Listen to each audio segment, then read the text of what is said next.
Hello, everyone. I'm Dr. Marty Ross, and this is another one of our conversations with Marty Ross MD, where I actually answer your questions about Lyme disease. These webinars are always different because you create them with your questions. So I'm glad to see many familiar faces here tonight.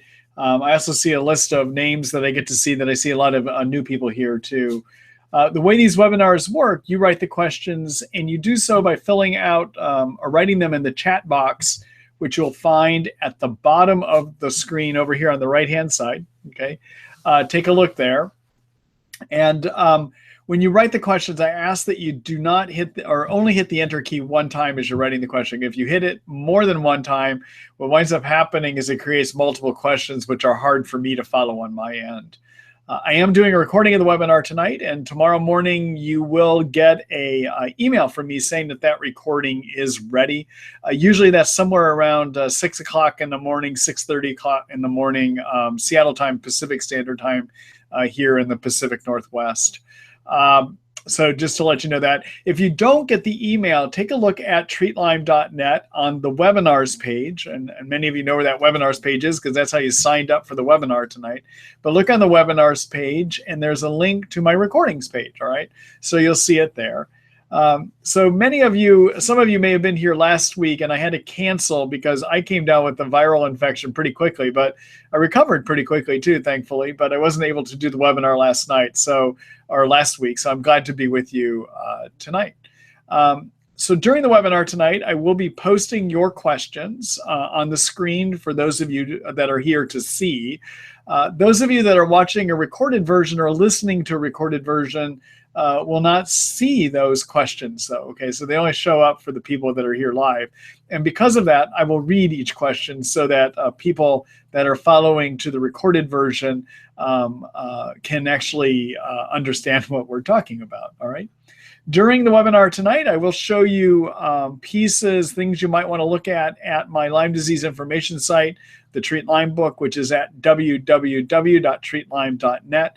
And I may even show you where you can find some of the recommended supplements I have on my supplement store, which you'll find at Marty Ross MD Supplements. That's the name of my supplement store. All right. So with no further ado, let's go ahead and get started here. Take the first question. And this is from Rosie. Hi, Rosie. What are your recommendations regarding breastfeeding after pregnancy in a mother with Lyme and co-infection history? Can milk be accurately tested, and will antibiotics protect baby from transmission through the milk?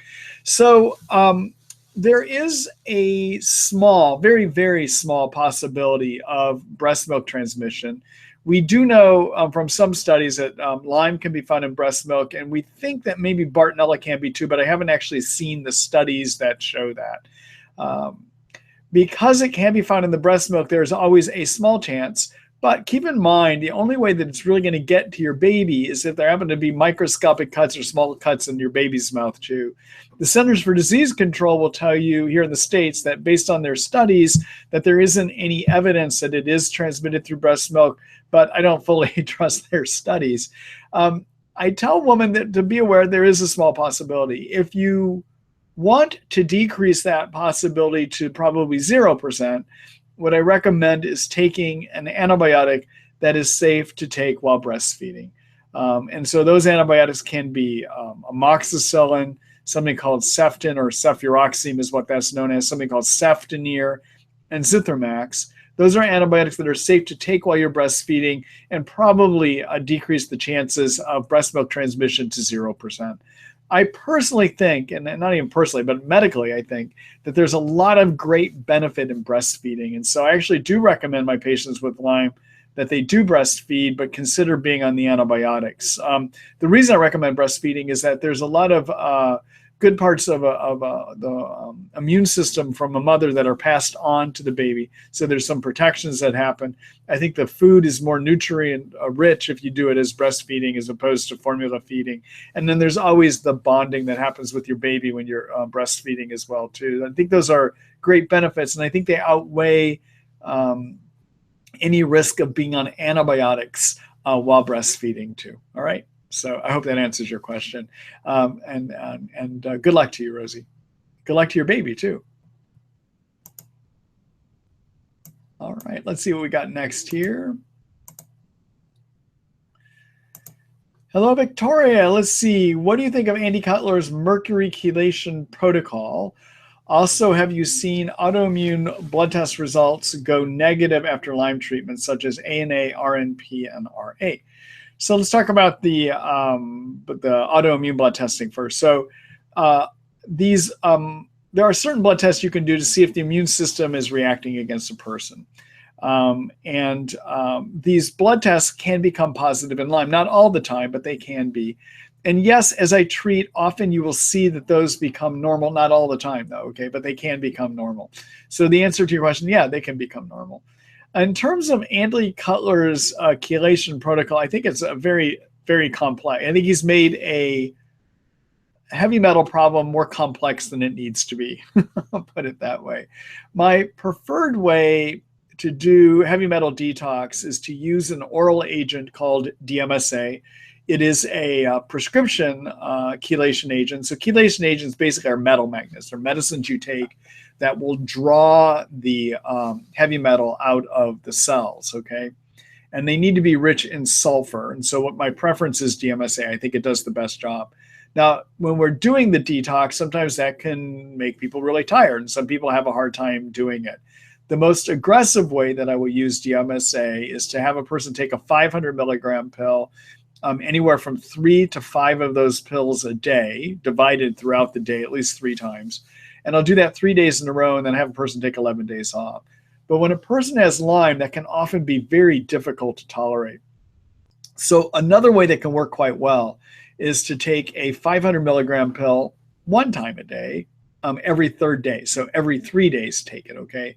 Now, when you do chelation, one thing you need to be careful of is to not deplete yourself of minerals, because the chelation agent that you use to remove the heavy metals like lead or mercury can also remove good minerals. And so you need to put those back in.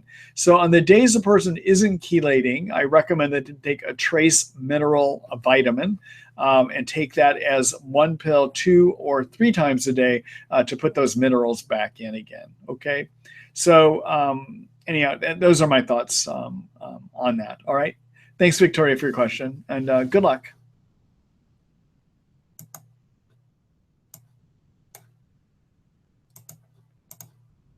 All right, let's see here. Hello, Eric. Let's see. Welcome back, by the way. Hi, Dr. Ross. What do you think about bovine colostrum to help heal the gut?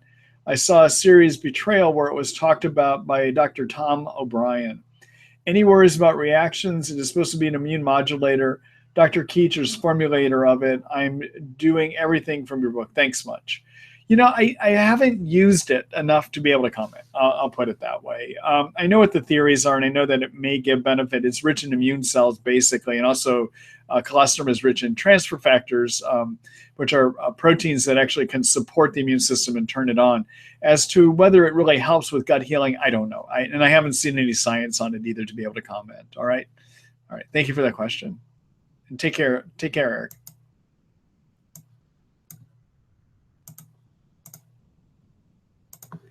Hello, Tammy. Let's see. Hi. I recently tested IgM positive on the Western blot, but only 2 band positives on the IgG portion. I've been ill for over 7 years. Would you consider these results positive? So, yes, I would. Let me try to explain that a little bit more.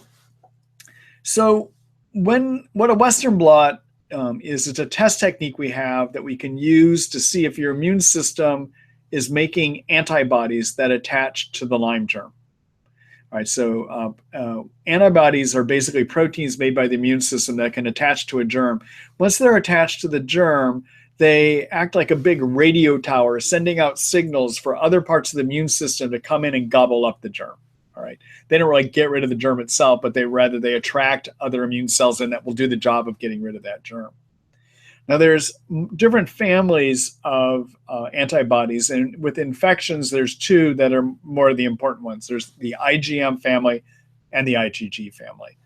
IgM antibodies are generally considered to be the acute antibody. They are what a person will develop when they first get sick with an infection. And in all infections, except in Lyme, Lyme is a tricky one. I'll tell you about that in a minute. In all infections, IgMs go away by about 6 weeks to 3 months, depending on the infection, and they wind up getting replaced by IgG antibodies. Once you develop IgG's antibodies, they remain there, okay? They serve as the memory of the immune system. So when an IgG test comes back positive, I cannot tell by looking at the test whether the germ is still in a person or out of a person. The best I can say by looking at an IgG test is that they've got evidence that the infection was in them at one time. Could still be there, okay, but I just can't tell by looking at the test, all right? Now, Lyme is one of those, is a very strange infection in many ways, as many of you know, but in regards to the IgM, it's a strange infection, okay? And that is because about 80% of the time that somebody has Lyme of a year duration or more, so they have chronic Lyme, IgMs remain positive. And we don't have a theory as to why that happens, but there's no science that proves why it happens, okay? Now, most infectious disease specialists are not familiar with this. They would look at an IgM test if somebody's been sick for a long time, and they would say it's got to be a false positive test. It's a wrongly positive test because it's not supposed to be there, okay? But so what we think happens, there's a phenomenon we know that happens that in part can explain it, and then there's a theory, all right? So what any germ covering is a layer of fat into which proteins get stuck. And the Lyme germ has multiple proteins, all right? And in fact, when you're doing the Western blot, you're trying to see which proteins do your antibodies attach to. And if you've looked at some of your Western blot reports, you'll notice many of those have bands or numbers, okay? What those bands are the weights of 12, if you're doing an IgG test, they're the weights of 12 proteins that are found on the covering of the Lyme germ. We identify the proteins by what they weigh, all right? Now, each one of those proteins, and be aware, there's multiple copies of each of those proteins, but each of them looks different.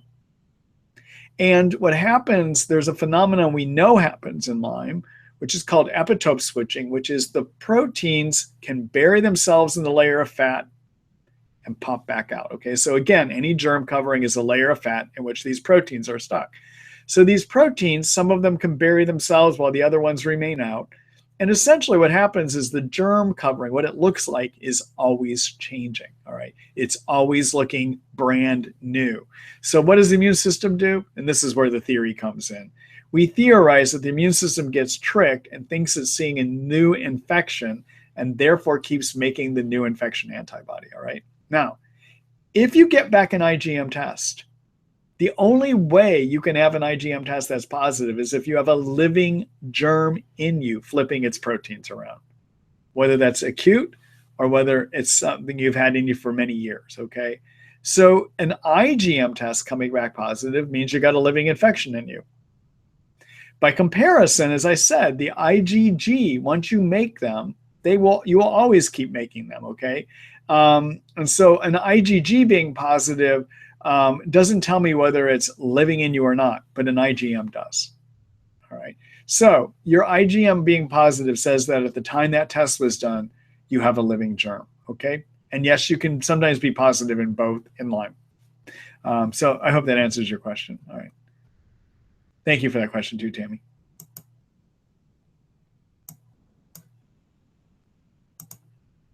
All right. Let's see here. Hello, Deborah. Let's see. Hi, Dr. Ross. Since going off antibiotics 3 months ago, I'm trying to heal my gut. I use the probiotics you suggest and follow the diet in the book. Have you heard of the product Restore for Life, a zeolite product? Do you know it, and what do you think? Also supposed to help with mold toxins. Many thanks. So zeolite, I believe, I don't use it in my practice, but when I've looked at it before, I believe it comes from volcano, if I'm right. And so it is something that can bind toxins. And so there are some people that will use it mold toxins. I think there's better binders though. Okay. So I think bentonite clay or cholestyramine or charcoal do a better job than zeolite, but it's supposed to be able to bind toxins. I don't use it in my practice though. In terms of its ability to heal the gut, knowing what it is, I'm not sure how it would heal the gut. There's better ways to heal your gut.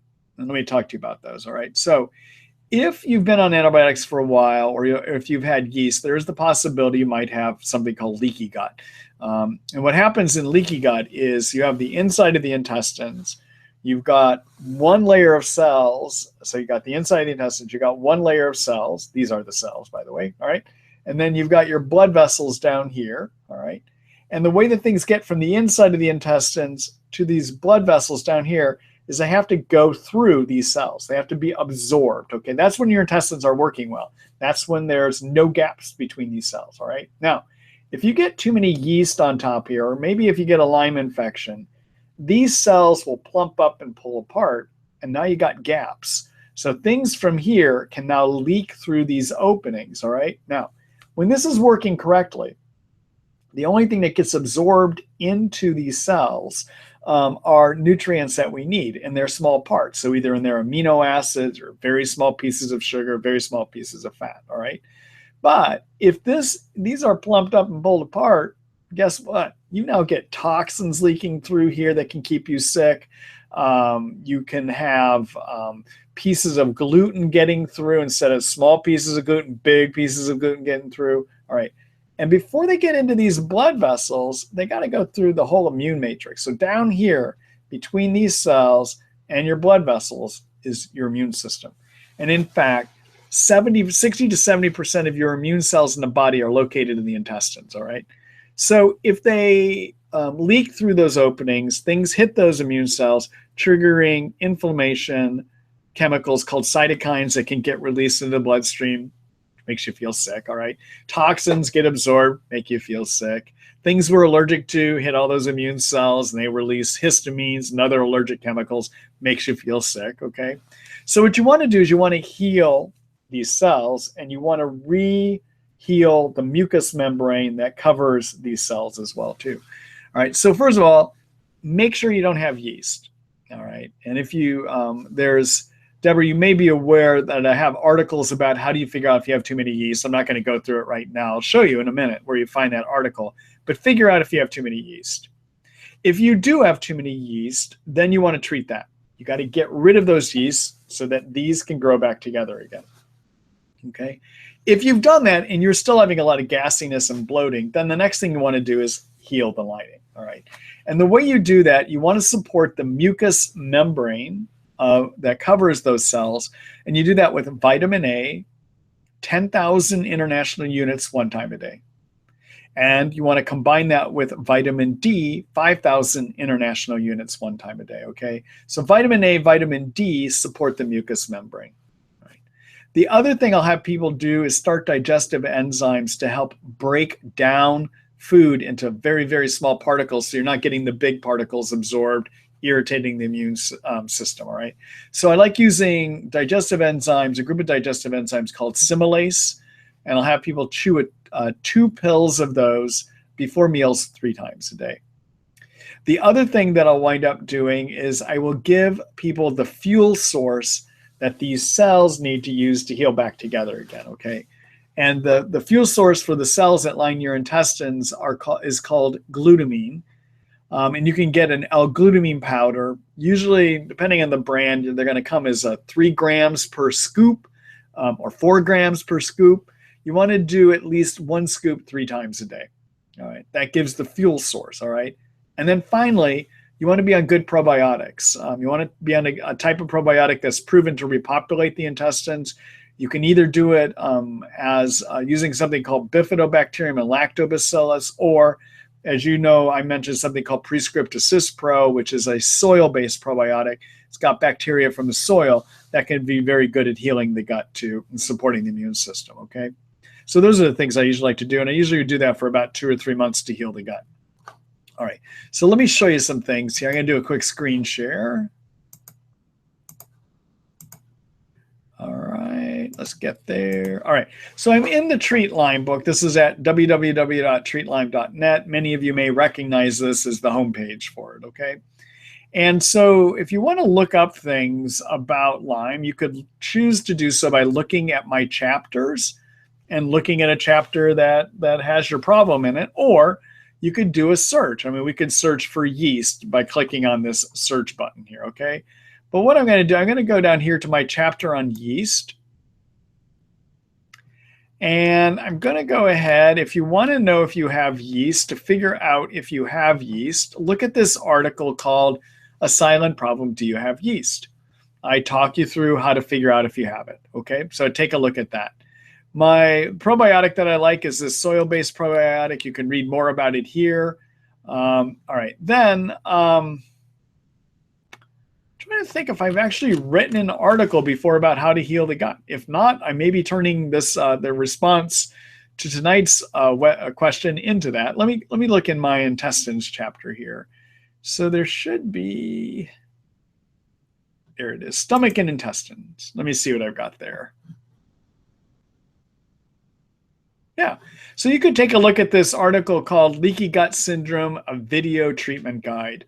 I believe that covers everything that I just mentioned here tonight. Okay, all right. So I hope that gives you some answers. Okay, let me go back here.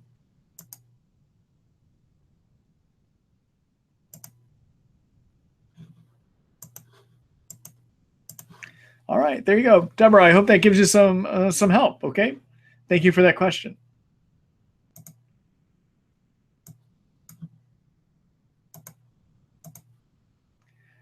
Hello, let's see here.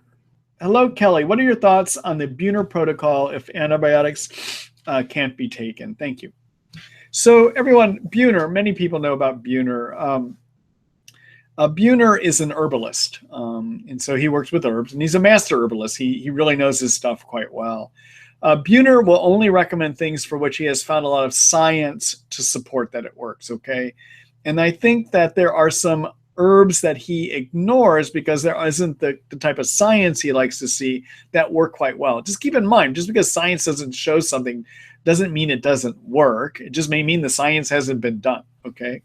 So Buhner, in terms of herbs, I think has a pretty good protocol. His what he calls for treating Lyme, the Lyme germ, for instance, is to use cat's claw, to use something called Sida acuta. He calls for using Japanese knotweed, for instance, and there's a number of other things he calls for. Now, his protocol probably works about maybe 50% of the time in the kind of people that I treat, okay? Just so you know, all right? He also, in terms of he thinks you have Bartonella, he recognizes something he calls for something called Houtunia and Sida acuta. And I think that works about 70-75% of the time for Bartonella. And then for Babesia, he calls for using Cryptolepis, I think Alcornia, I believe he's calling for these days, and Sida acuta, all right? And I find those help maybe about 80% of the time, all right? So it's a decent protocol. But there are times that you've got to use antibiotics. So for instance, with Bartonella, his recommendations will work 70-75% of the time. I find for Bartonella that prescription antibiotics give you a better chance of working. I still recommend, and I still work with Houtunia and Sida acuta with my patients if they want to go there, but there are better options with prescription antibiotics based on my experience. And that is the prescriptions I recommend to treat Bartonella will work about 80-85% of the time versus this is Houtunia. Sida acuta will work up to 75% of the time, okay? And then for the Lyme infection, I think there's better herbs than what he recommends, all right?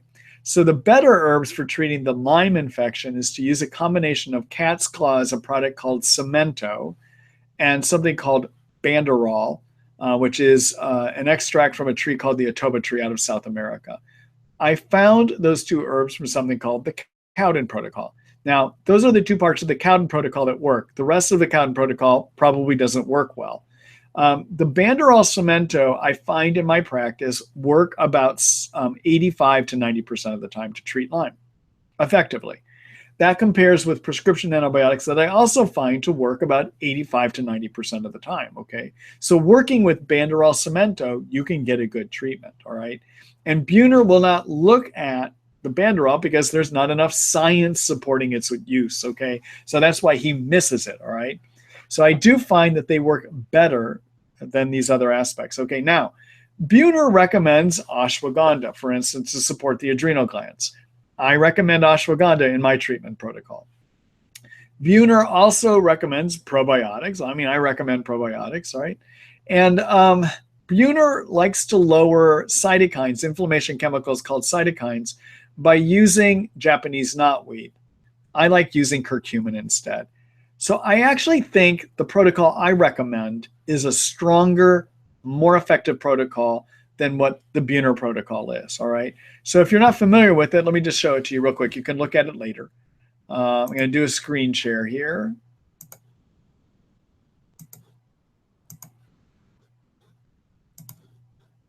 All right. So I'm in the Treat Lyme book here. Take a look at the treatment protocol tab here. And I call my treatment protocol I call it the successful treatment recipe. All right. And it addresses basically everything you need to do to get better in Lyme, but it breaks it into steps. First thing is important to do is to get sleep. And I give you some recommendations here, but within the Treat Lyme book, I have an extensive article about various herbs and prescription medicines you can use, okay? Second thing I like to have people I recommend is doing a paleo type diet as a starting point, okay? Third thing I recommend is lowering inflammation chemicals made in Lyme called cytokines. And I like using curcumin. I find it more effective than the Japanese knotweed that Buhner recommends. Part 4, I like people to be on an adaptogen called ashwagandha. Buhner will recommend the ashwagandha, I believe, too. Number 5, I recommend that people consider if they have hormonal abnormalities, and if so, fix them. And I give you herbal options on that, okay? Be on a good multivitamin. Deal with too many yeast if you have them. And I tell you all about that here. And I give you herbal and prescription options. Number 8, treat your Lyme infection. And here's my Otoba bark extract and cat's claw I was just telling you about. Cat's claw is sold as a product called Cemento. Otoba bark extract is sold as a product called Banderol. Okay. I talk about prescription antibiotics here too. Do some things to detox. I describe that here. And treat your co-infections, Bartonella and Babesia, if you have them. And I tell you how to work with herbs or prescriptions in these articles. The Kills Bartonella or the Kills Babesia, a brief guide. In both of those articles from the Treat Lyme book, I describe the various herbs that I would recommend or prescription antibiotics, okay? And then down here in part 13, I'll just point this out. I talk about what to do if this basic guideline I've described isn't working. It's when you start considering the other problems that people might have, okay? So take a look here. I give you a blueprint of ideas on where to go next, all right? Now, the Banderol Cemento that I'm describing, also known as Otoba bark extract and cat's claw, I've written a whole article about them. And this is based on research that for some reason Buhner ignores, all right?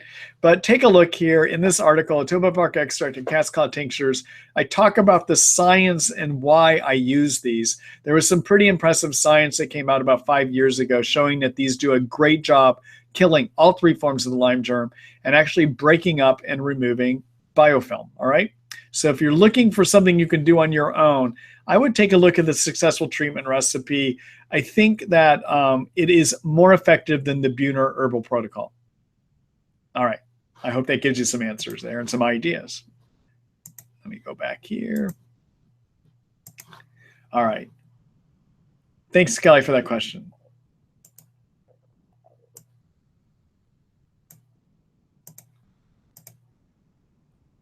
Hello, Ryan. Let's see. I feel like my body moves on its own or like my head moves forward and to the right sometimes. This is a symptom of classic Bartonella. I also have a lot of pain on my finger joints and heels. So, Ryan, this kind of a neurologic symptom of your head that you're describing is something that I see that makes me wonder about Bartonella. Sometimes Lyme can give symptoms like that as well, too. To figure out if you have Bartonella, I would want to know if there's more symptoms of Bartonella, right? So I have written a whole article about what those Bartonella symptoms are, but I'll just tell you briefly. I consider if somebody has pain on the balls of the feet, so near the front of the foot, is there pain there, that actually gets better as you start walking in the morning.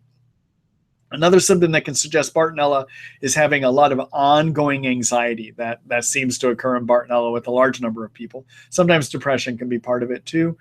People with Bartonella often will have restless legs, a feeling like something's crawling on the legs, and so they have to move their legs frequently because of that. Bartonella might increase your daytime sweating. not nighttime sweating, but daytime sweating. Bartonella is also can give a lot of odd neurologic symptoms. So people can have neuropathies with burning or numbness or tingling, various pain kind of syndromes that can happen with that. Sometimes people with Bartonella will have neurologic hypersensitivities like sound sensitivity, touch sensitivity, light sensitivity. Okay, so neurologic hypersensitivities. Bartonella is known sometimes for giving inflammation of the lining of the bladder, which will give symptoms to people that look a lot like bladder infections. So they may have burning when they pee, they may have the urge to pee frequently, or they have to just go frequently. Okay, so those are some things that make me think about Bartonella. Also, whole head pressure. Sometimes people have a lot of head pressure too. So I would look not just at the symptoms you just told me, which make me wonder about Bartonella, but I would also look at the rest of the symptoms I just talked about too. All right, now I'm not a big advocate of Bartonella testing. All right, so let me talk to you about why. So we have the ability through IGeneX to look for one strain of Bartonella. Through regular labs, we can order antibodies against two strains of Bartonella. One's called Bartonella henselae, another one called Bartonella cantana, but we can only look at two. Galaxy Labs, at least the last time I checked with Galaxy, which is the big Bartonella testing lab, is only testing for two strains of Bartonella, not more than that, all right? The problem is we estimate about 28 to 30 strains from the animal world, and we think that in Lyme, many of those can get into people and cause problems too. So the BART testing misses a lot of Bartonella. And therefore, I'd like to make my decisions to treat Bartonella based on what the symptoms tell me, all right? So if you're looking for what those are, if you want to look at a more concise article that I have about that, take a look at the Treat Lyme book again. Let me go there. And I would take a look at the chapter on how to diagnose right over here. All right, and so you want to look at the one, it's an article called It Could Be Bartonella or Babesia, the Symptoms and Signs. Okay, take a look at this article. I wrote it it's actually back in 2012. It still is current, though. I want you to know that, okay? But take a look at that article, all right? All right, let me go back here again. Okay, thanks for that question, Ryan, and good luck to you.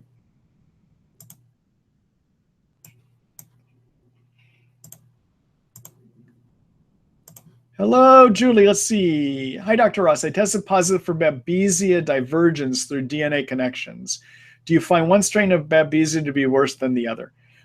So first of all, I'm not so sure about DNA connections. I'm sorry. I know it seems to be a rage, especially with people down in Oregon. A lot of people are getting the DNA connections testing. The trouble is I have with DNA connections is it's new. And we don't know if it's valid yet. I know their test may be positive. That doesn't mean that their technique is accurate, okay? So I'm not really relying on DNA connections yet too much. I don't think they've done enough to validate to me that they actually are an accurate test. So I'm not familiar with whether divergence can be any worse than any other strain. The one of the known strains that we do test for that IGeneX looks at, for instance, there's something called Babesia microti, and there's something called Babesia decani, also known as WA1, WA-1. The decani strain tends to be a worse strain. I can't say for sure if the divergence is or not. You're going to treat them the same, though, regardless of what the strain is. I like making my decisions to treat Babesia, again, based on the symptoms. I consider testing to not be fully accurate. The symptoms I like to look at that suggest Babesia, that is active in you, is whether you've got drenching night sweats, which can be a big symptom of it. Night sweats, that is, okay? And then another big symptom would be panic attacks. Sometimes people can have racing or skipping of the heart. Sometimes they'll have headaches, a lot of headaches in the front of the head, and even migraines. A more odd symptom, one of my favorite symptoms, is that people with Babesia can often have frequent deja vu experiences, all right? And it's very peculiar, but they'll have very frequent deja vu experiences. And so that can be a clue as well, too. Sometimes people will have fainting episodes with their babesia. And people with severe fatigue, often babesia just gives you this just terrible, terrible fatigue. So those will be times I think about babesia. I just look and see, are there enough symptoms that suggest that it's there?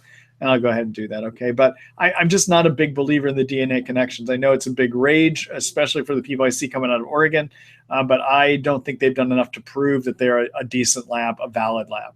Valid being the key operative word, okay? All right. Thank you, Julie, for that question.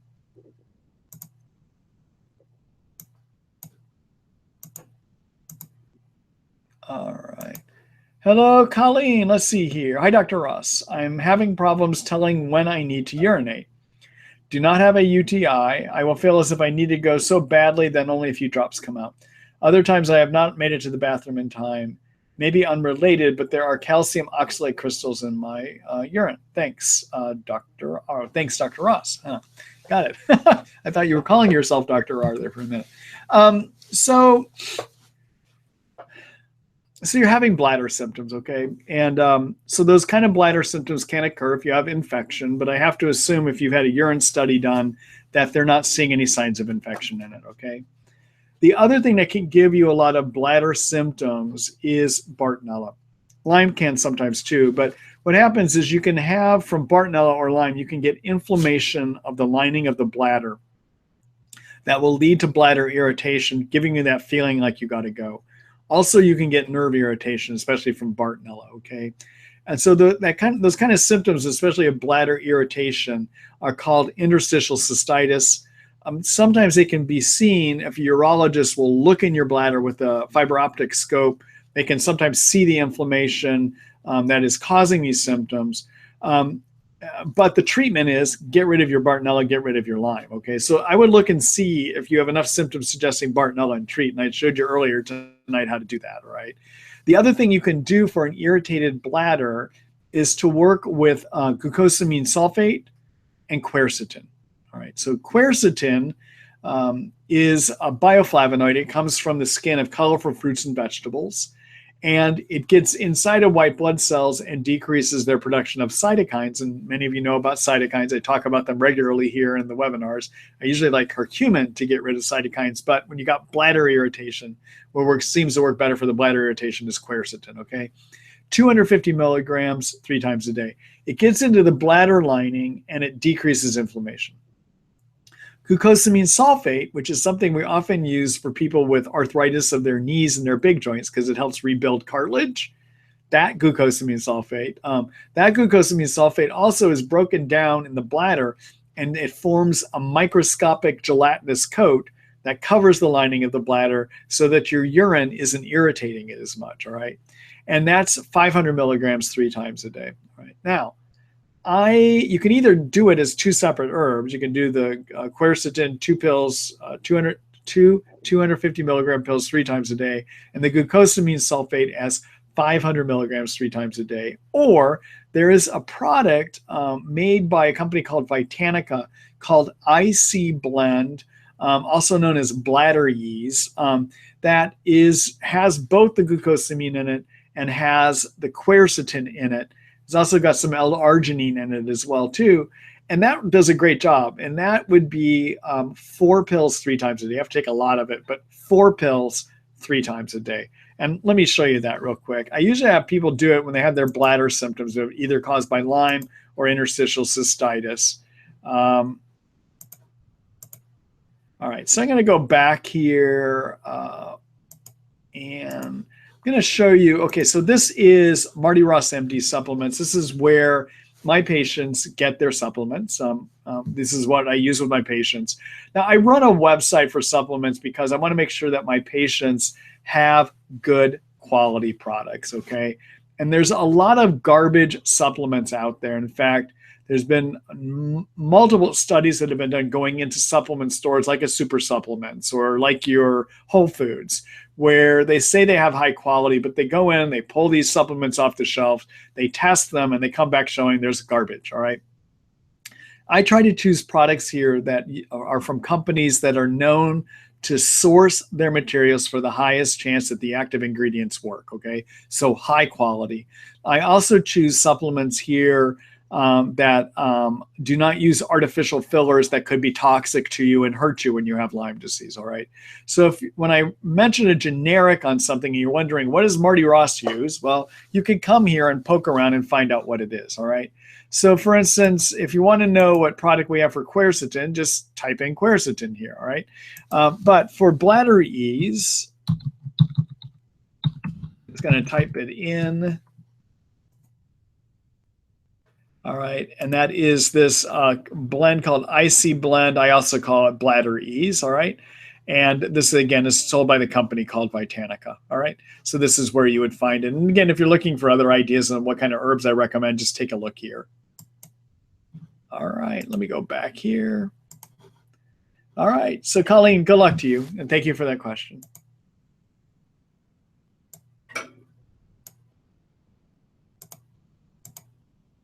All right. Hello, Charlene. Let's see. Hi, Dr. Ross. DK says niacinamide 1 gram and berberine, basically Oregon group rate, and have in a tincture called Virescence 2 drops 3 times a day for 4 months. Insulin resistance. Do you know where I can get it? Thank you. No, I don't. I don't know that product, unfortunately. Yeah, I'm sorry. I just don't know the product. Good luck to you, Charlene.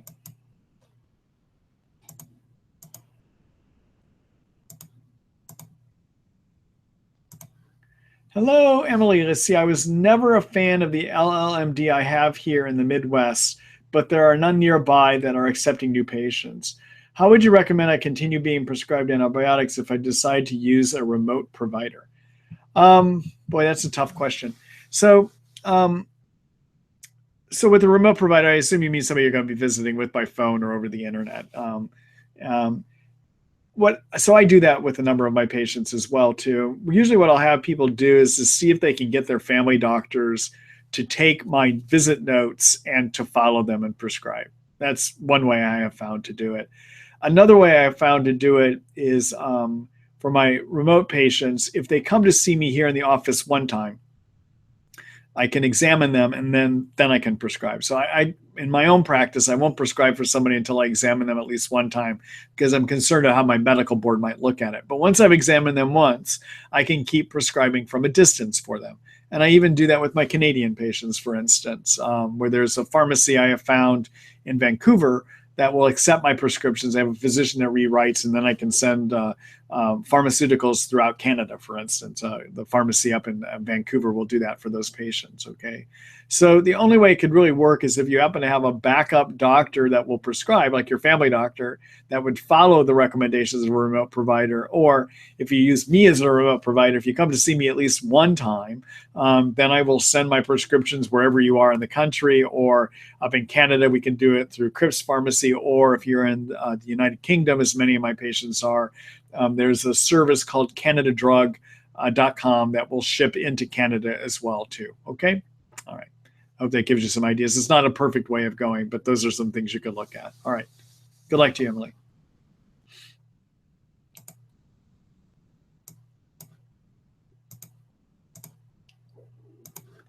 Hello, Sarah. Let's see. Hi, Dr. Ross. Thanks for your time and help. Are there any types of pain related to Lyme arthritis where curcumin, as you recommend, doesn't have any effect at all? I've been taking it for a month and haven't seen any relief in my hip and knee pain. What might help? All right. So, Sarah, a couple of thoughts. So, curcumin will often work, but not in everyone. When it's not working well, the first step that I'll do with people is to make sure they are taking a really high dose, all right? So for most situations, I recommend it as 500 milligrams 3 times a day. But when we get into more difficult situations, I'll have a person take up to 1,000 milligrams 3 times a day. And make sure you're using a brand that has good absorption, okay? So the product that I use by Thorne called Mariva 500 is a type of curcumin that is microscopically encapsulated in fat to increase its absorption, all right? So make sure you're using a variety that is liposomal, microscopically wrapped in fat to increase its absorption. That would be one thought, okay? Next thing you can do, if that's not working well enough for pain, I sometimes will add a very strong antioxidant that's got rheumatology studies that show it can decrease inflammation. And that's to use a brown seaweed extract called FiberBoost. FiberBoost is a brown seaweed is called Ecolonia cava, and the product it's sold in is a product called FiberBoost. And I usually would have people do 2 pills 2 times a day. There's actually good rheumatology studies that show it can decrease the inflammation, all right? If that's not working well enough, I would do both of those. Then it's time to start thinking about maybe you need to rebuild the cartilage in the joints, okay? So wherever 2 bones come together in a joint, their surfaces are covered by cartilage. Cartilage is a lot softer than the bone it covers. And if it wears down, if it breaks down, you wind up getting bone rubbing on bone, which creates more inflammation. So glucosamine sulfate, 500 milligrams 3 times a day can rebuild cartilage. You need to give it about a 2 to 3 month try, all right? Now, in Lyme, I think that people sometimes get more rapid destruction of cartilage, and that, not everyone, but a lot of people do, because Lyme likes to burrow into tissues that don't have good blood flow, and it makes a bunch of enzymes that break tissues down, including cartilage, okay? So sometimes I'll go ahead and add that in too, all right? I hope that gives you some ideas, and good luck.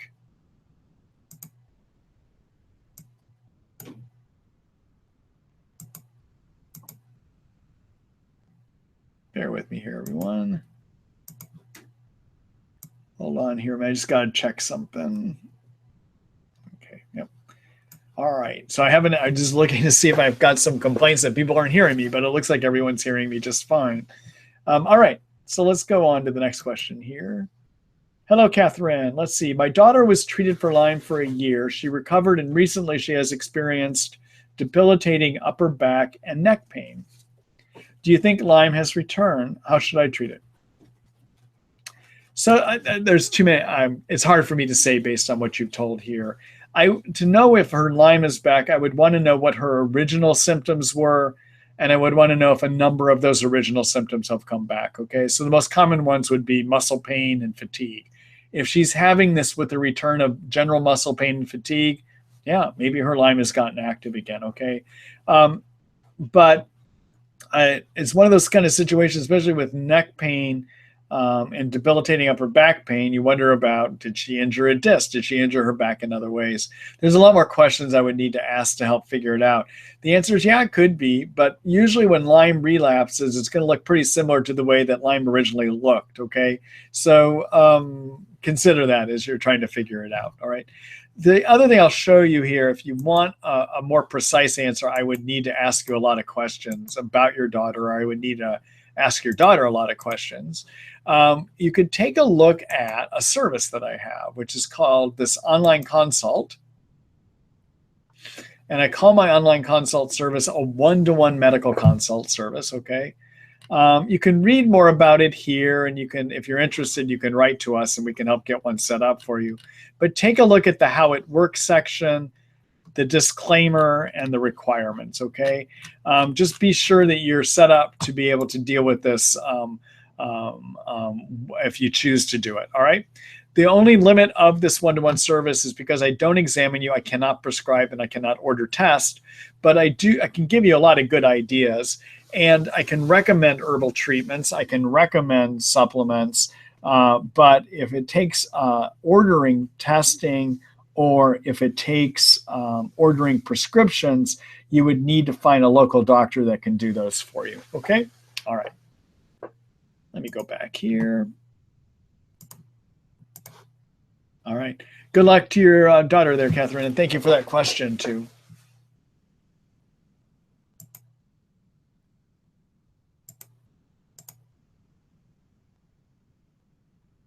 Let's see here. Nikki asked, has we started yet? Yes, we have started, Nikki, about an hour ago. Anyhow, I know you probably posted that towards the beginning of the webinar tonight.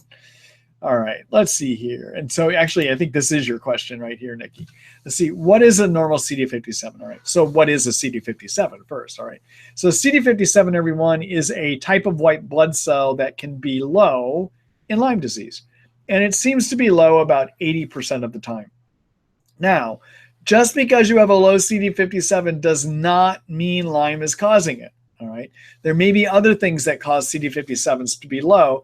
The one we know of is the viral infection HIV. The HIV virus can cause it to be low. And there may be other viruses that cause it to be low too. But it is something we see that can be low in Lyme. And if it's there, it just reinforces the idea that you might have Lyme, but it doesn't prove you have Lyme. All right. Now, a number of my colleagues make the mistake and still do the bad, I think, of checking CD57s repeatedly throughout your treatment. And there's been studies done now that have shown that a CD57 is going to oscillate up and down about 30%, but is essentially going to stay flat, oscillating 30% up and down until the end of treatment when you're feeling better, and then it may go up to normal, okay? So we don't really, it's not useful to follow it to see if you're getting better because it's just going to go up and down 30%. So if you check here when you're on the high part of your 30%, you may think you're getting better. And then 2 months later, you check here and you're down at the bottom of this normal up and down. And then you're going to be devastated because you think you're getting worse. Well, that's not what the test was designed to do, okay? And there's been studies shown that it will go up and down. So I don't advocate following. In fact, I just don't even like the test. I don't think it proves anything. I don't routinely do it. Okay, but if you're going to do it, most of us consider a number of 150 or lower to be low, or I'm sorry, under 150 to be low, okay? But again, and be aware also that number that you'd get. So let's say you test it and you get 100. That's low. That number actually could be 30. In reality, maybe 30% higher or 30% lower. So that number you get is the reported number. The actual value is the reported number plus or minus 30%. That's a lot of variation. It's like, why bother doing a test if it's going to be within 30% above to 30% below? That's pretty horrible, actually. So again, I don't advocate doing this test at all. All right. All right. Thank you for that question. And good luck to you.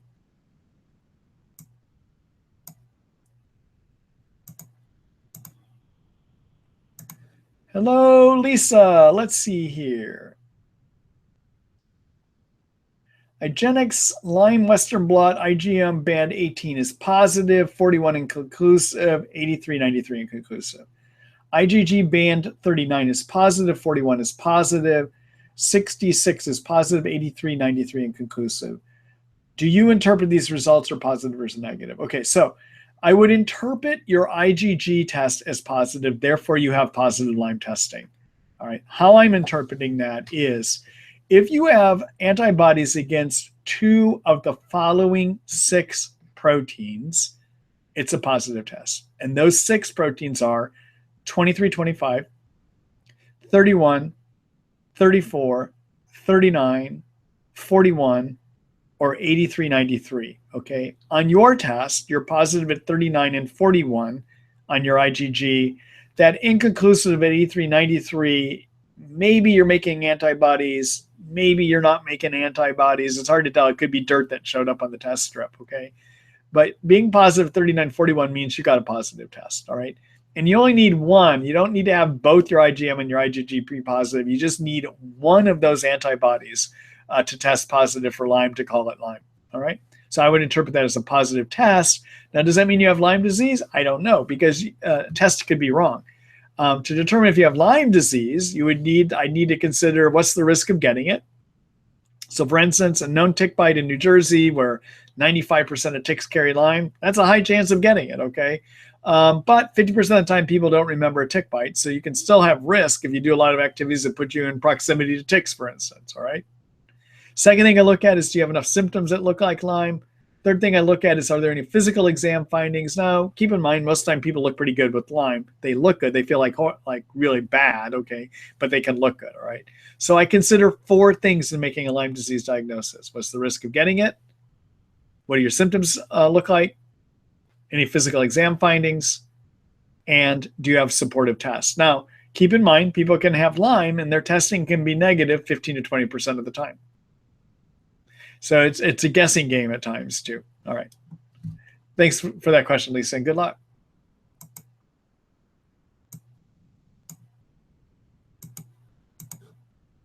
Hello, Susan. Let's see. Thank you again for all the time you put into these webinars. You're welcome.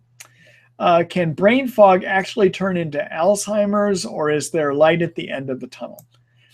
All right, so there's light at the end of the tunnel, I think, okay? So brain fog can mean different things. So I just want to make sure we're using the same term, or we mean the same thing when you say brain fog and what I mean with brain fog, okay? So hold on, I got to take a sip of water here.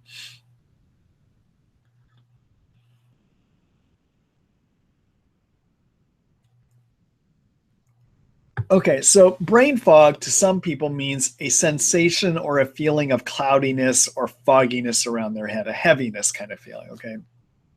So sometimes when people say brain fog, that's what they mean. Brain fog also can mean I can't think. My memory is bad, or I have a hard time processing information. I have a hard time reading, okay? That's also what sometimes people mean with brain fog, okay? Now, the feeling of cloudiness or haziness that people get can sometimes be from Lyme or Bartonella, or it can be from too many yeast in your intestines, all right? So first of all, read my article, use the tools I have on the website about how to figure out if you have too many yeast. And if you do have too many yeast, treat them, because that can help lift that foggy, cloudy sensation that many people have. If you have Bartonella, treat your Bartonella, okay? All right. Now, that brain fogginess, cloudiness sensation that people have, we think is caused by, or could be caused by, a chemical called quinolinic acid. Quinolinic acid can be lowered with the curcumin that I've talked about. Also, it could be due to cytokines. And cytokines can be lowered by the curcumin, the Mariva 500 that I talked about earlier. So make sure you're, in addition to treating the infections that I just mentioned, make sure you're on curcumin, 500 milligrams 3 times a day. All right. Now, like that thorn product I was telling you about earlier, too. Okay. All right. So I'd make sure you do that. All right.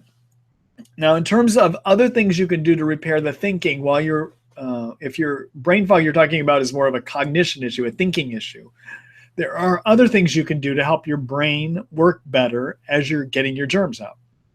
One of those is to support the covering of the nerve cells and to repair the energy factories found in every one of our cells called mitochondria. And that is to use a supplement called NT factor.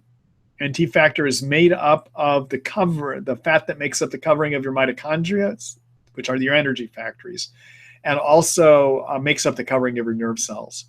And if you do it, you want to do 2 pills 3 times a day. There's been studies done looking at it, and one of the studies showed that by 2 months of using NT factor, there's average energy improvements of 40%, and people report improved thinking. They think more clear. They report clearer thinking. Those are the words they actually used, okay? Right. The other thing I would do with bad thinking is coenzyme Q10, 400 milligrams twice a day. But you don't want to use CoQ10 if you're treating Babesia with either Mepron or Malarone. You do not want to use a CoQ10 because it'll render those drugs ineffective. All right. And then I also like working to build glutathione up in the cells. You can either do that. Glutathione is a very powerful antioxidant that can help repair cell damage, cell injuries made in every one of our cells. It also helps remove toxins, okay? You can do that either by taking glutathione directly. And if you do that, you want to take a liposomal form of glutathione. So that means microscopically wrapped in fat. And the product I like for that is a product made by a company called Research Nutritionals that also makes the NT factor. And that's a product called Trifortify Orange. And I would do it as 5 milliliters 1 time a day.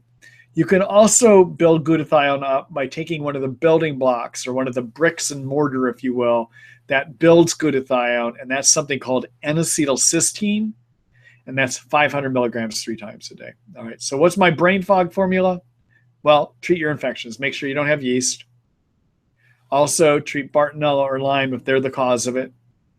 All right. And if you're like, let's say 4 to 6 months into treatment and your brain fog is not lifting, then you want to start doing repair work. You want to repair the mitochondria energy factories that power every cell in our body, including our brain cells. And you want to repair the covering on those cells as well, too. That's your NT factor.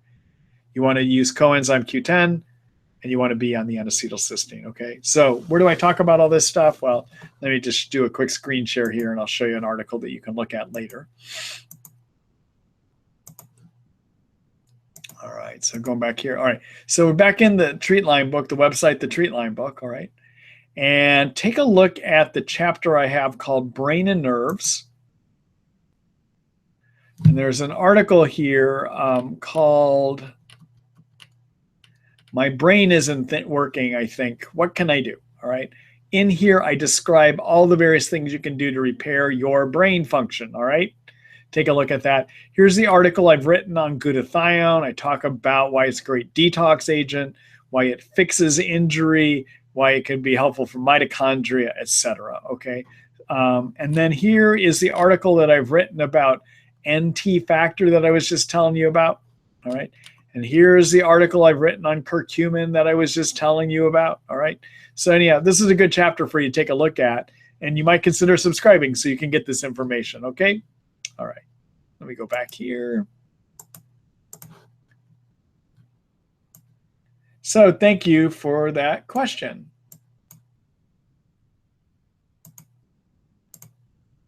All right. Hello, Melissa. Can Lyme affect your endocrinology system, glucose levels? I haven't seen it affect glucose levels before. It can impact your endocrine system, but usually more thyroid, adrenals, testicles, and ovaries, okay? And specifically what happens is there's a part of the brain called the hypothalamus pituitary that is the governor of those hormonal systems. It basically interprets what's happening with your ovaries, for instance, your whether you've got enough estrogen or progesterone. It interprets that. For your adrenals, it interprets, do you have enough cortisol or DHEA or adrenaline? And then for the thyroid, it interprets, do you have enough T3 and T4 thyroid hormone? And if it thinks that you don't have enough, if it interprets correctly, then it releases chemical messengers that go to those hormone systems to tell them to make more. So for instance, for thyroid, the way that it communicates with your thyroid gland is to produce a chemical called thyroid stimulating hormone that gets into the bloodstream, goes out, talks to the thyroid and says, make your stuff. So if you have low thyroid, you should have very high thyroid stimulating hormone levels, okay? The brain should be screaming at the thyroid, all right? Now, the problem is in Lyme is on cytokines, metaphorically, that part of your brain gets drunk. It gets drunk on cytokines. And even though I'm using a metaphor here, you know, drunks, when they're drunk, who knows if they interpret anything correctly? We know they cause bad car damage when they try to drive because they can't interpret the drive correctly, okay? And so even though the brain may make thyroid stimulating hormone and it may make the chemicals that talk to your adrenals and your ovaries and men and their testicles, it may make them, who knows if it's interpreting correctly to make the right amounts. So you can't trust those, okay? So many doctors make the mistake in trying to manage thyroid and Lyme of just looking at the thyroid stimulating hormone, and we think if it's normal, guess what? You don't need thyroid. You can't do that. You have to look at what the symptoms tell us, okay? So for instance, with thyroid, you want to give thyroid if somebody has normal T3 and normal T4 levels, they're in the normal range. Now keep in mind, a range has a low end and a high end. And if you happen to be in normal range, means you can probably go higher up in the high end, okay? So I will give thyroid, for instance, if somebody has a lot of symptoms of low thyroid, even if they have a normal TSH, and even if their T4 and T3 thyroid are in normal range, if they still got symptoms of low thyroid, they got low thyroid. And so we should ignore the TSH because it's not reliable, okay? So what are symptoms of low thyroid, for instance? Well, symptoms of low thyroid are cold intolerance, somebody that has to wear more layers than everyone around them to stay comfortable, for instance, okay? That's low thyroid. Hair falling out, dry skin, weight gain, those are symptoms of low thyroid, all right? And if there's enough of that there, I'm going to give thyroid, all right? Low adrenals, symptoms of low adrenals can be afternoon crashing compared to the morning, jitteriness or shakiness that gets relieved by eating, that's hypoglycemia. Getting lightheaded very easily on standing can be a sign that your adrenals are having a hard time, all right? Low energy can fit into thyroid and adrenals too. All right, so those are some things to look at. And if you have enough of those, you should treat your adrenals and thyroid, even if the testing is normal, all right? Because the drunk brain on cytokines direct those hormonal systems adequately. All right. All right. Good luck to you, Melissa. And thank you for that question.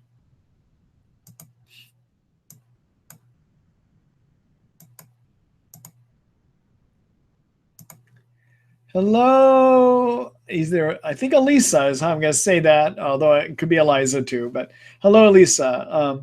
Hello, Dr. Ross. Do you think essential oils are a good choice for treating Lyme and co-infections? No, I don't. All right. So essential oils were quite the rage about a year and a half, 2 years ago. So in the world of Lyme, we go through these phases where there's what I call the it treatment of the season. Those things that everyone starts trying out because suddenly somebody talks about how great it was and everyone decides to try it, right?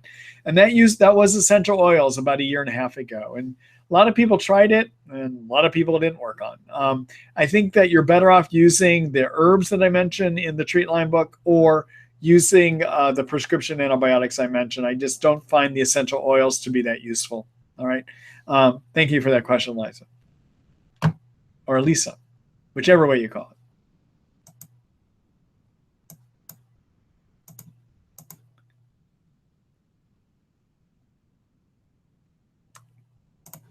Hello, Nikki. Let's see. Do you know of Vital Plan Restore program? No, I don't. I haven't heard of that before, so I can't give you a comment on that. Thank you for that question, and good luck.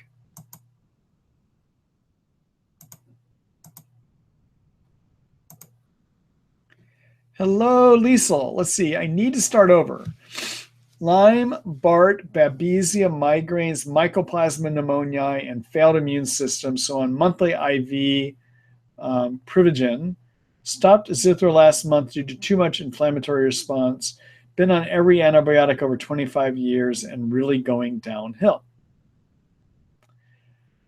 Lisa, it's hard for me to say where to go. I need a lot more information. I'd be glad to give you some thoughts, but I would suggest you take a look at the one-to-one medical consult that I showed everyone earlier tonight. Okay. All right. Good luck to you.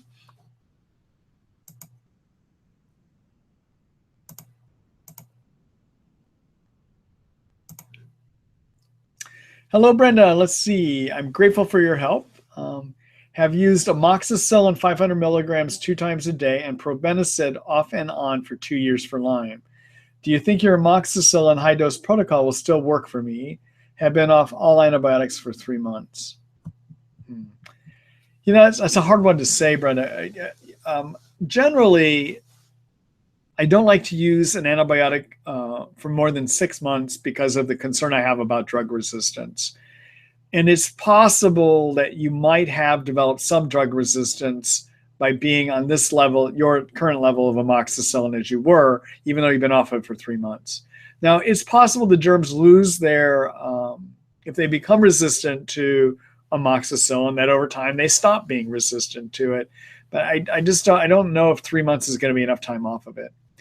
One thing that you might substitute for the amoxicillin on my high dose amoxicillin protocol, what Brenda's writing about is in my article about how to use antibiotics to treat Lyme, my Lyme disease antibiotic guide, I talk about using what are called IV equivalent treatments that can be as strong as IV antibiotics.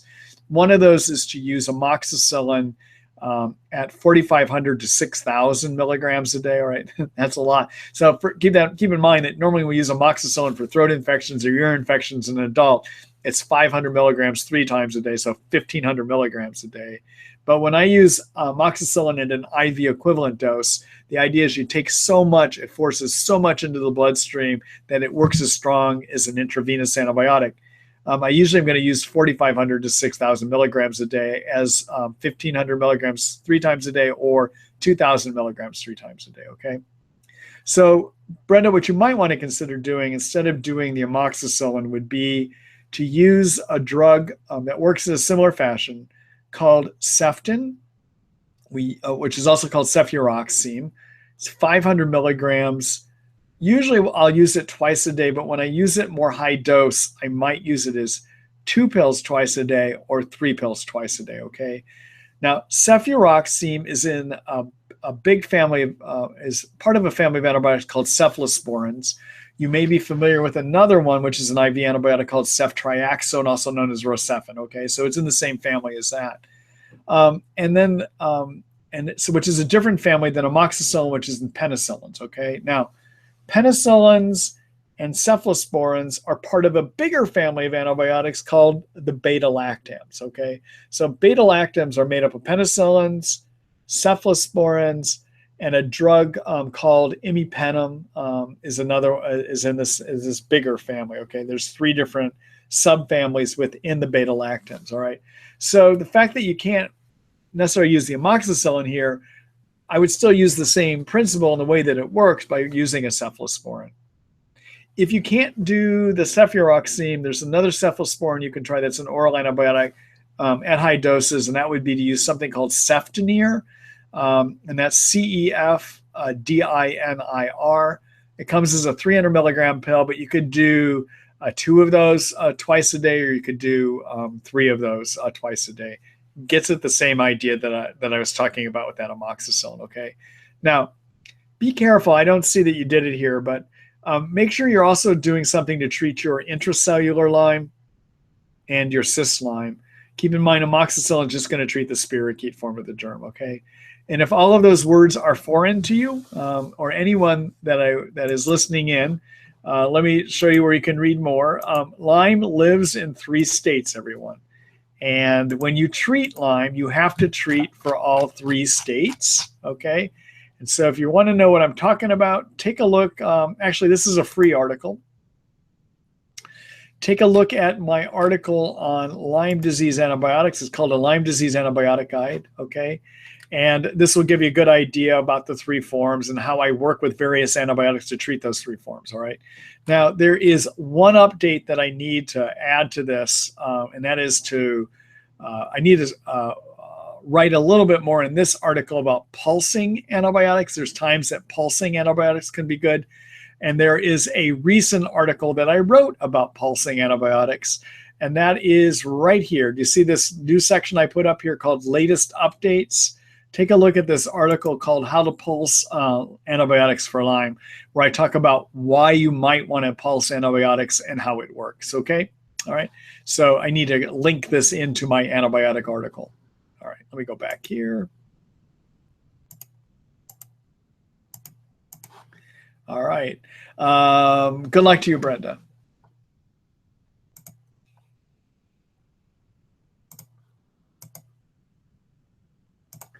Hello, Val. Let's see. Husband being treated for Lyme, Bart, and Bab with the Tovaquone and Zithromax, followed 2 hours later by rifampin 2 times per day.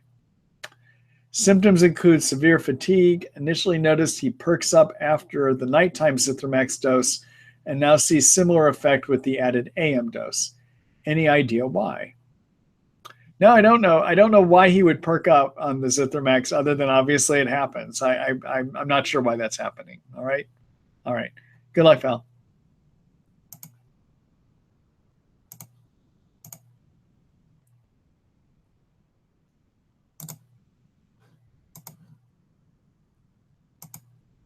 Hello, Nikki. Nikki asked about the Zhang protocol.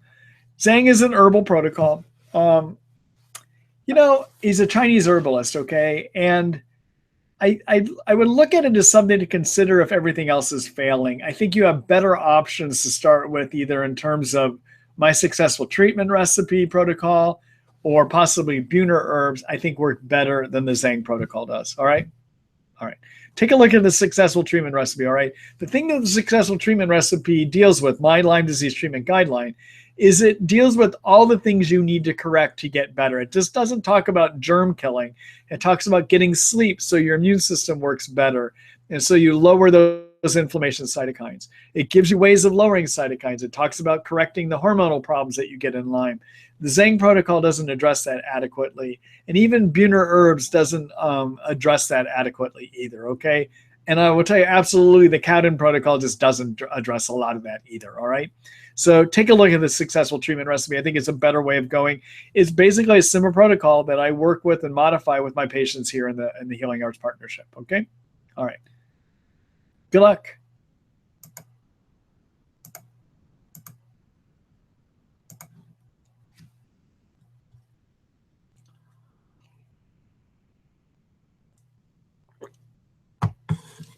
All right, let's see here. Hello, Sandra. Let's see. I live on a dead-end road outside city limits and have been tick bitten 6 times this last year with 2 bullseyes, but could have had more since 2 others were on my back.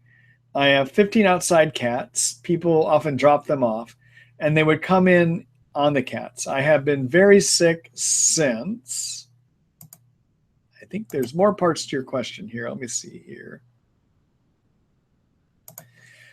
I have had 2 blood tests with results showing extreme allergic to something, as well as severe inflammation, but no Lyme testing. What kind of testing should I ask for? Okay, got it. So, Sandra, I just want to let you know, if you've had a tick bite and you have a bullseye rash from that tick bite, like you had a tick bite and in the area where that tick was, you developed a bullseye rash within a week or 2, that's Lyme disease, and you don't need to be tested. You have Lyme disease, all right? And if you have enough symptoms suggesting Lyme, then you should be treated for Lyme. However, some doctors still refuse to treat, even though the CDC says a tick bite with a bullseye rash is Lyme disease, all right? Even the United States Centers for Disease Control calls that Lyme disease without testing. They do, okay? But if you've got a doctor that's not willing to treat you based on that, then get Lyme testing done. But what I would do is order up. You can go online and find a company called IGenX, IGEN IX, IGenX, runs a lab out in California that does probably the highest quality tests for Lyme. And you want to get a test kit from them. They can send it to you. And on the back of the test order form, there's a test called 188 and 189. 188 is an IgM Western blot. 189 is an IgG Western blot. A Western blot is a technique to see if your immune system has developed antibodies that attach to the Lyme germ. And you should look to see if you have antibodies from 2 families. Now, your doctor, if you bring that in and you say, I want these 2 tests done, will you sign it for me? May say, no, I want you to do the test kit that is approved by the Food and Drug Administration and the Centers for Disease Control. And what you want to say is, no, I want the better test. All right. And here's why it's a better test. So if your doctor tries to send you for the standard Lyme test, it's something called a 2-step test. It has part 1 is something called an ELISA. Part 2 is the Western blot. Okay. So keep in mind, I want you to do the IGenX Western blot, right? Part 1 of a protocol approved by the Centers for Disease Control, and which is done as part of the FDA-approved test kits that are throughout my country and up in Canada and other parts of the world use something similar, is called an ELISA test. And you don't get to do the Western blot unless you have a positive ELISA test. An ELISA test is designed to say, of all the antibodies your immune system has made that attach to a germ, could some of those antibodies be made against Lyme? It's a could test. And if it comes back positive, then the next step is to do the Western blot where you see if the antibodies actually attach to the Lyme germ. So the trouble is with the 2-step ELISA is it will only find Lyme if it's there 50% of the time. It's a horrible test. It should be thrown out, but they still do it. So I wouldn't do that test. Now, if your doctor says, well, I'm just going to do the Western blot through using the FDA-approved test kit that's used by most labs, you should say, no, I don't want you to do that, because studies show that way of doing a Western blot will only find Lyme 65% of the time. IGenX internal validation studies show that they can find Lyme when present about 85% of the time. It's a better test, okay? So that's what I would suggest that you wind up doing, all right? Good luck to you. Bear with me here, everyone. I got to clean out some of these here. Hello, Lisa Mora. Let's see. Hi again. Hi again. That's right. We talked a few minutes ago.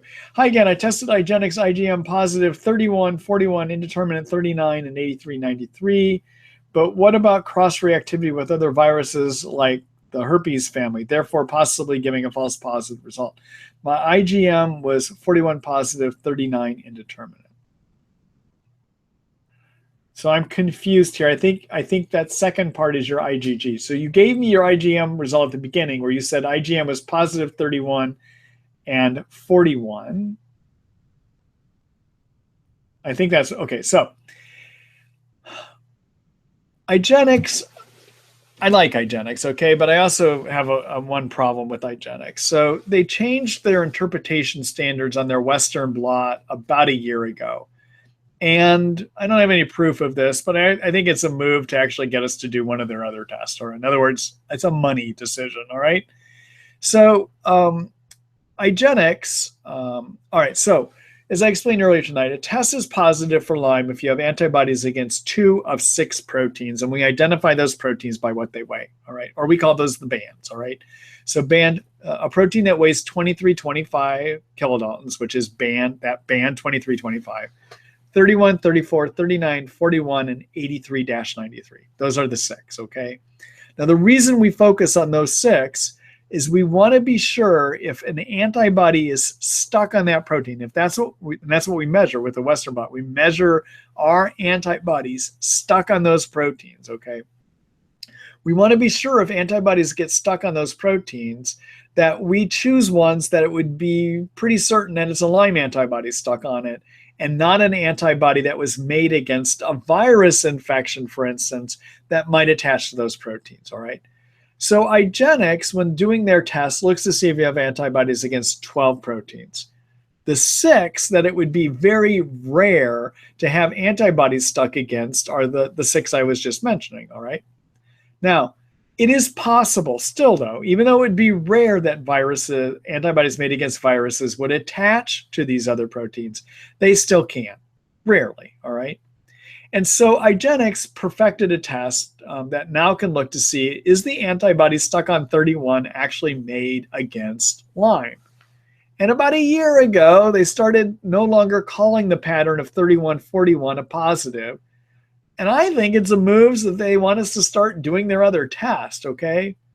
Now, keep in mind, yeah, it's possible you could have one stuck on 31 and 41 that were made against viruses, but boy, that pattern would still be rare. And I'm asking you all kinds of things about your symptoms, right? Do your symptoms fit Lyme? Do your symptoms look like Lyme? Do you have a risk of getting Lyme, all right? So I think that this 3141, I still interpret as a positive test.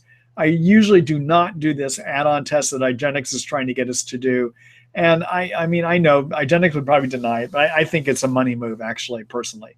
But I'm sure this will get back to them, and I'll hear from them about that. But I don't advocate doing that other test, okay? I still call 3141 a positive test, all right? All right.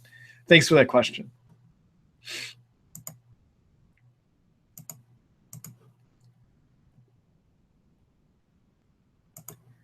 Hello, Nikki. Let's see. Are Cemento and Banderol only an alcohol-based tinctures? Those two are alcohol-based, all right? If you happen to be a person that cannot deal with alcohol, or if you've got a history of drinking and you don't want of alcoholism, and you don't want to use these, what you can do is you can boil off, or you can steam off, not boil off, steam off the alcohol, all right? So what you do is you get warm water, hot water, and you put your drops in the hot water first. Make sure it's steaming hot. It doesn't have to be boiling hot, but steaming hot. And put your droppers into that first. Drop your 20 drops, 30 drops into the steaming water. What'll happen is the alcohol will steam off, and then you can go ahead and have it. All right? Good luck, Nikki.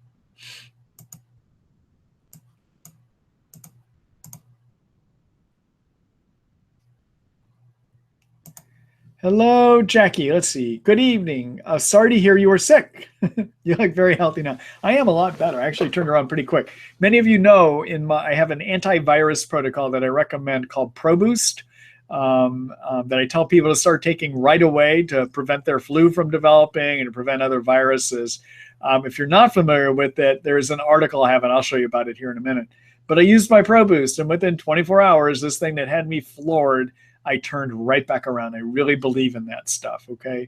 Actually, let me just show you that real quick. So if you're wondering, what am I talking about?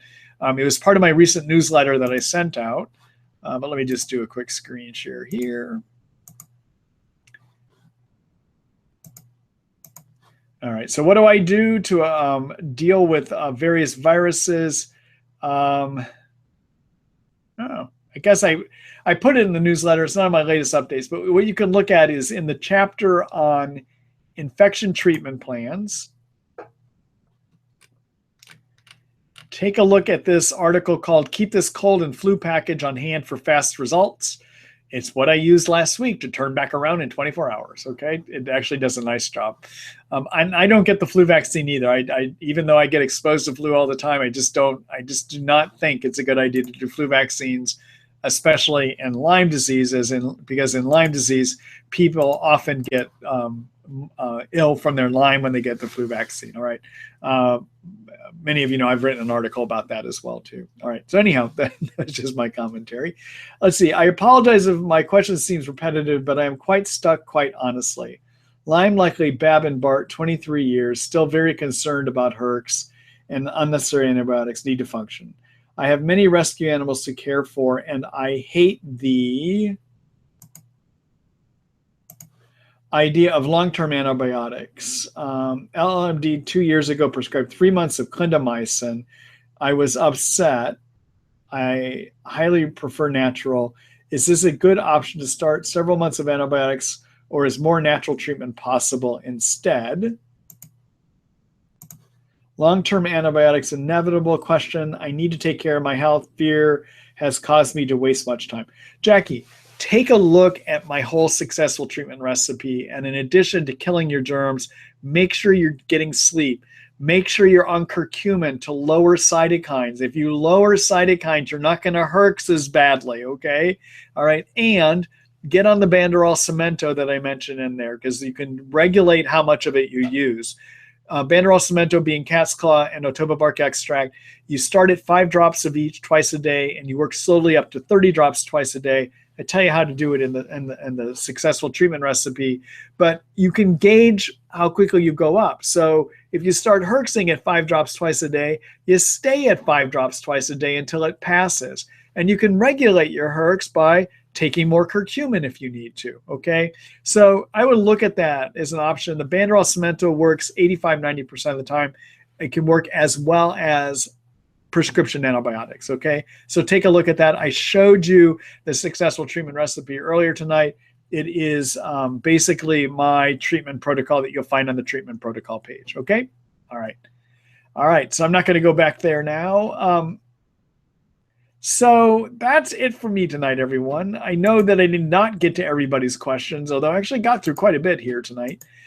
So tomorrow morning, again, you're going to get an email from me that will have a link to the recording. If for some reason you do not get that email, tomorrow morning around 6:30, take a look at the webinars page at www.treatlyme.net, also called the Treat Lyme book.